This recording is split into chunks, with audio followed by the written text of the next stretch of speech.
Programming brought to you by AWI Networks, Smarter Internet.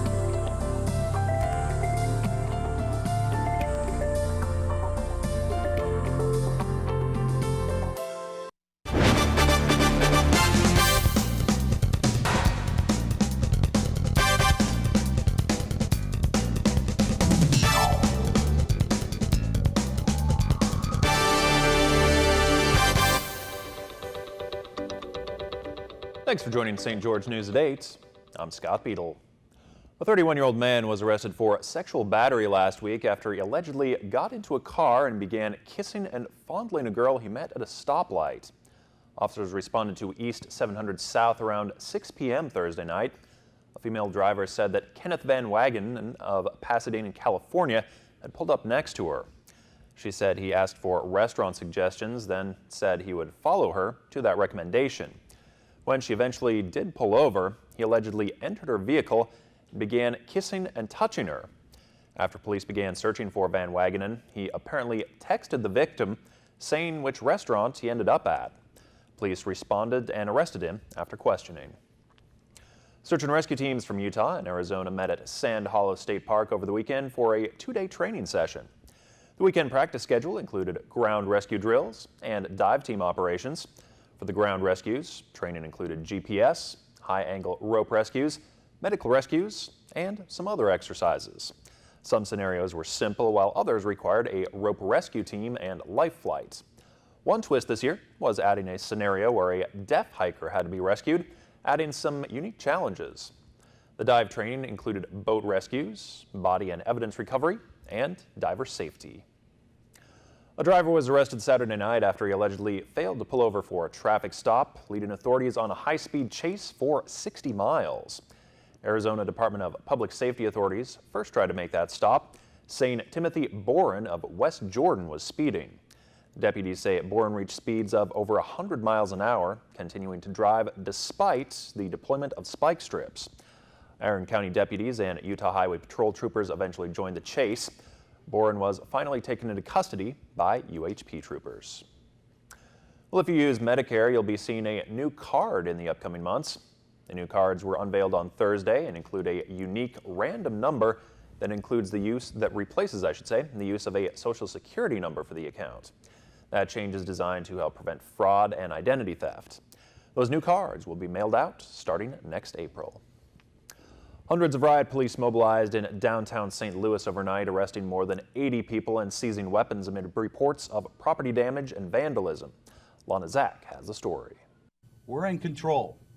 This is our city, and we're going to protect it. As St. Louis heads into another evening of protests, the police are preparing for the possibility of another night of violence. Over 80 people were arrested last night. People setting out to do damage are being arrested.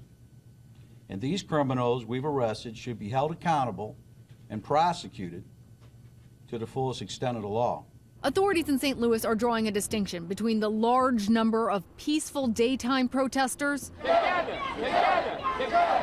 and the small number of violent protesters at night.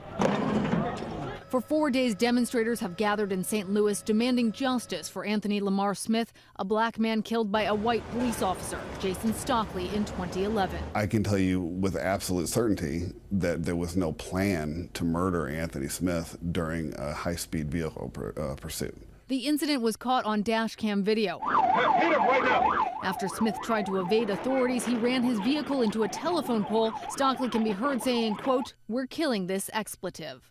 The former police officer was acquitted on Friday, and protesters say they have no plans now to stand down. We need to march every day till whenever, and whenever doesn't have an end.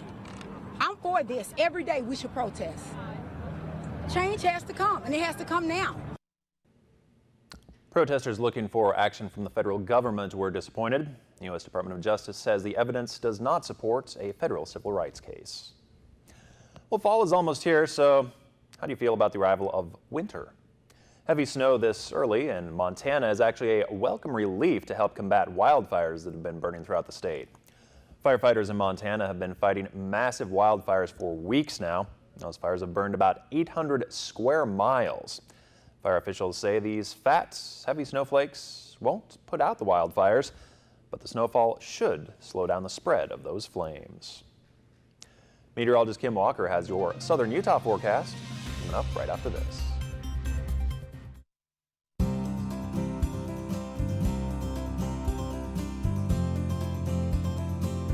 The weather tonight is brought to you by AWI Networks, smarter internet.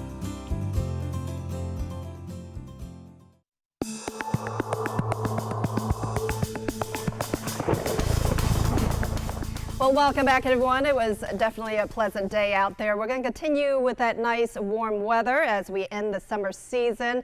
And then as we start off your fall season, it looks like a cold front will come through and it will bring us a chance for some rain and much cooler air. We'll take a look at that forecast in just a little bit, but that shot of cool air will arrive by your Friday, so it's going to feel a little bit chilly out there. High temperatures today in St. George, it was 89 degrees, a little bit warmer down to the south. In Mesquite, it was 93 degrees. In Cedar City, it was 76, so you can see a big contrast there, but this is what we normally expect for this time of year, a little bit warmer to the south and a little bit cooler in Cedar City. Tonight, temperatures will drop down into the 60s in St. George, but down into the 50s in Cedar City. Hurricane around 61 degrees and 67 degrees in Mesquite. Tomorrow, we are expecting a pretty pleasant day. Lots of sunshine to go around as high pressure will sit right on top of us, keeping us dry. 57 degrees is what we're going to start off with in Cedar City, 64 by your lunch hour, and then climbing to around 76 degrees, and then dropping down a degree around 75 degrees at 5 o'clock. But as you can see, we're going to see plenty of sunshine during the day, and that's also the case in St. George, where temperatures will start off around 66 degrees, 71 by your lunch hour. And then we're going to see plenty of sunshine in the afternoon as highs will be in the upper 80s. So it may feel a little bit warm out there, but still not going to be all that bad. We're going to stick with the dry weather through much of tomorrow. It will be a little bit windy. The winds will start to pick up, but high pressure in control of our weather. And so it's going to keep us pretty dry. But then by the end of the week, with that cold front coming through, it looks like it will drain cooler air from Canada. And so we're going to be a little bit below normal as we start off your fall season. If you have any pictures out there, we would love to see them. Just send it to us at kcsg.com. So we would you can do it through social media as well. Tonight, temperature, or I should say tomorrow, highs will be around 86 degrees in Newcastle. We are looking at mainly in the 70s across the northern edge of the viewing area, and then St. George, we're looking for a high around 88 degrees. In Littlefield, the high will be around 90 degrees. Lots of sunshine to go around as well. Here's a look at your 7-day forecast in Cedar City. Highs in the 70s, can't beat it for this time of year, but as we make our way toward the end of the week, we have a slight chance for rain, especially on Thursday afternoon and Friday afternoon, but temperatures will plummet down into the 50s for afternoon highs on your Saturday. We're going to stay with the sunshine this weekend, though, so it's going to be pretty nice out there, but overnight lows will be in the 30s and even some 20s out there, so it's going to be below freezing. Here's a look at your 7-day forecast for St. George. We are expecting temperatures, of course, a little bit warmer with highs in the upper 80s on Tuesday and Wednesday, dropping down into the low 80s for the first day of fall, and then down into the 70s over the weekend. Overnight lows will be in the 50s, dropping down into the 40s. So it's going to be pretty cold, I think, by the end of the weekend, especially in the higher elevations where lows will be in the 20s. That is kind of impressive, though. It's just like fall, and the next day the temperatures just drop 10 degrees. Yeah, it just seems like it just knew. Right on cue. Yes. Thanks, Kim. All right. A recent theft has one man feeling quite prickly. More on his efforts to find his beloved cactus, Terrence. Next.